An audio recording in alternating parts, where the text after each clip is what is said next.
So can CHAMPVA be my only insurance? In other words, I don't need anything else if I've got CHAMPVA?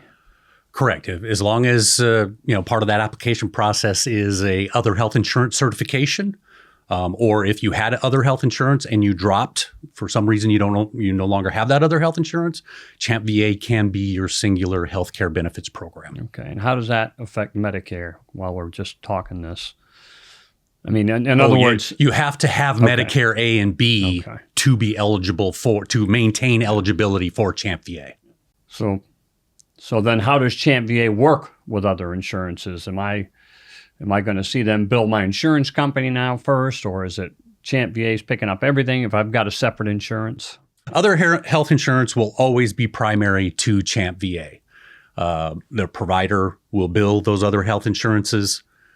Once that claim is adjudicated through the other health insurance, it then comes electronically to CHAMPVA. CHAMPVA will consider it and adjudicate it to whatever the allowable amounts are, or whatever the beneficiary still might owe to that particular provider. Okay, that makes sense. Tell me the differences between CHAMPVA and Medicare. I hit 65 this year, so I popped into Medicare, and I'm playing both sides. So what am I looking at for differences here?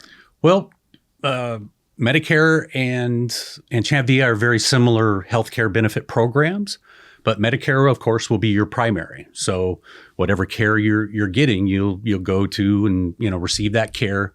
Claims will be adjudicated as Medicare rules apply, and then if there is still what we call a patient responsibility, you still owe something after Medicare, then that claim will come to CHAMPVA and be considered via our allowable amounts, our patient, based off the patient responsibilities, based off deductibles being met or catastrophe caps being met, and the claim would be adjudicated for whatever is allowed on that claim. I see.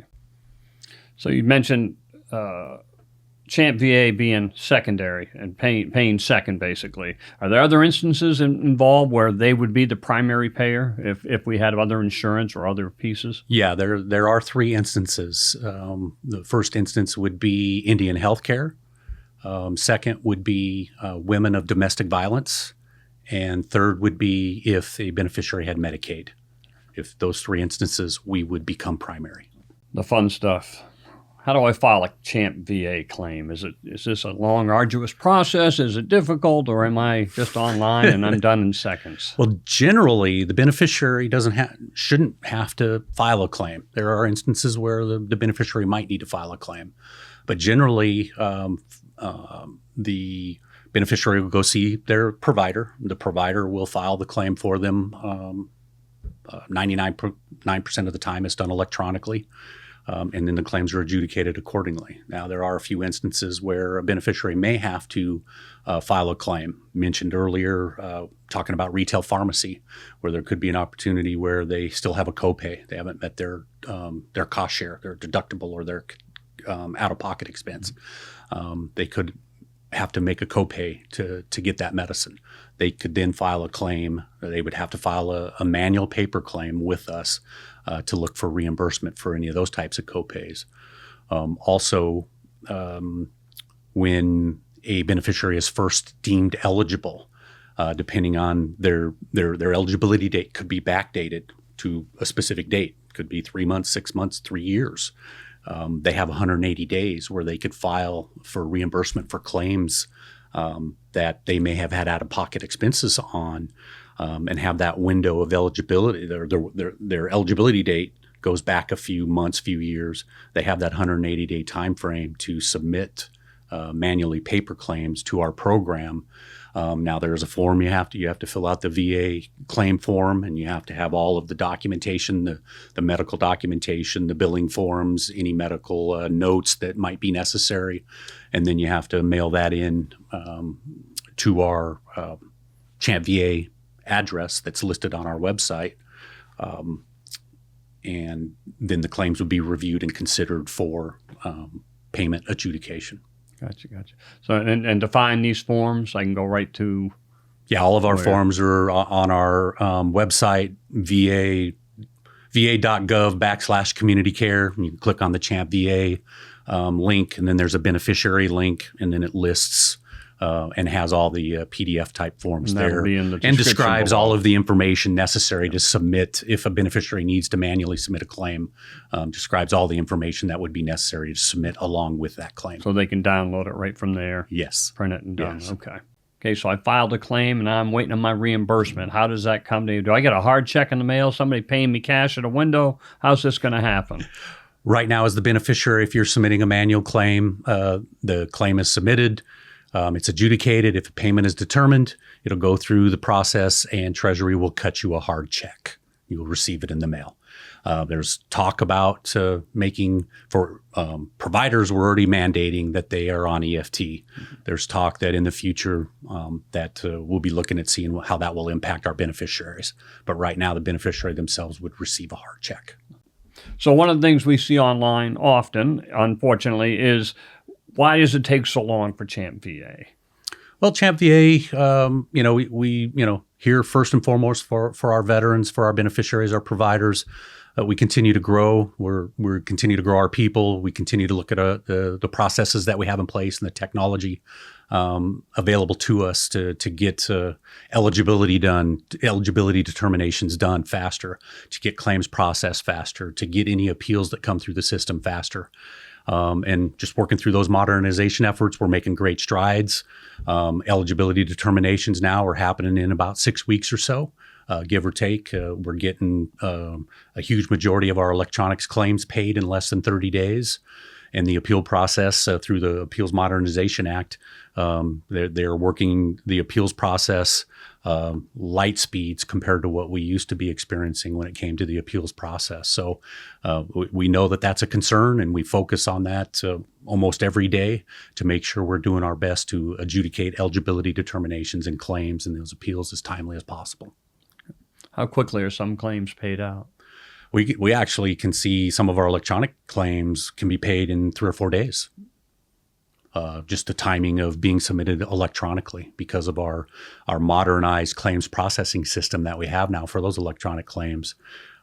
We call it a clean claim. A clean claim can adjudicate. If we get it on a Monday, it could be through our system and through Treasury and payment made in 4 days. We talked about CHAMPVA and the difference between that and Medicare. What's the difference between CHAMPVA and Medicaid? Okay, again, CHAMPVA is a VA or Veterans Administration health program. Medicaid is a state-run program. And so if a beneficiary applies for and is eligible for Medicaid, that's through the state. But as we mentioned a little bit earlier, if once that beneficiary is eligible for Medicaid, they would need to recertify their other healthcare insurance just so we have that information on file with us. But CHAMPVA then becomes primary payer. Medicaid would then be secondary payer. CHAMPVA have fees, deductibles, that type of thing? No enrollment fees, $50 individual deductible, $100 family deductible, and a maximum out of pocket, or what we call a catastrophe cap, of $3,000. Okay. And those are calendar year requirements, not fiscal year. Does CHAMPVA cover disabled dependents for their life, or are there other changes to that? CHAMPVA will cover a helpless child for their life or until they're determined to no longer be a helpless child. Out of network. So as I know TRICARE and things like that, that's out of network. We only pay this amount, or we don't cover that. How does that work with CHAMPVA? We don't have network providers. Our beneficiaries can go to any provider if they currently have a doc. As long as if that doc is willing to accept CHAMPVA, then that provider would bill. If for some reason that provider says, I'll see you, but I won't accept CHAMPVA, then they probably would require that beneficiary to pay for the care up front. And then that would be an instance where the beneficiary would need to manually file a claim for reimbursement consideration. So that's something they should clear up right off the bat with their doctor or the provider they're seeing is, are you willing to accept what I have, which is exactly. CHAMPVA? Even if it's a doc they've been seeing a while, they certainly, and now they are eligible for CHAMPVA. They certainly want to, ask that question because, you don't want any surprises when it comes to your health care that you've been seeing a provider. And now all of a sudden you have CHAMPVA and they're, say, well, I don't accept CHAMPVA, and this is what you'd have to do for you to stay, stay seeing me as your doctor.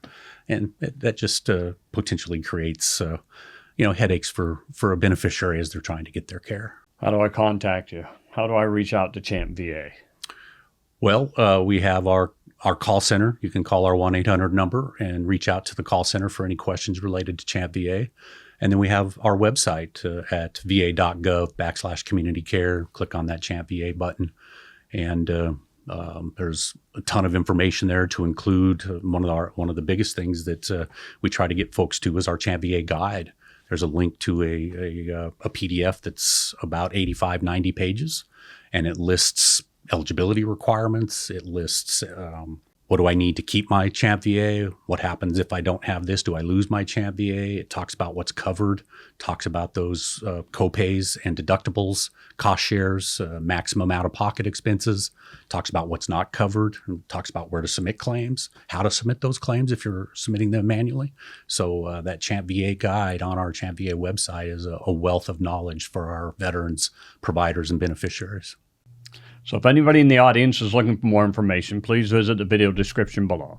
Hey folks, connecting with your benefits is our primary mission, and the SITREP is providing more options than ever. Subscribe to our free email newsletter, subscribe to our audio podcast channel, or subscribe to our content on YouTube. For details and links, check out the description below.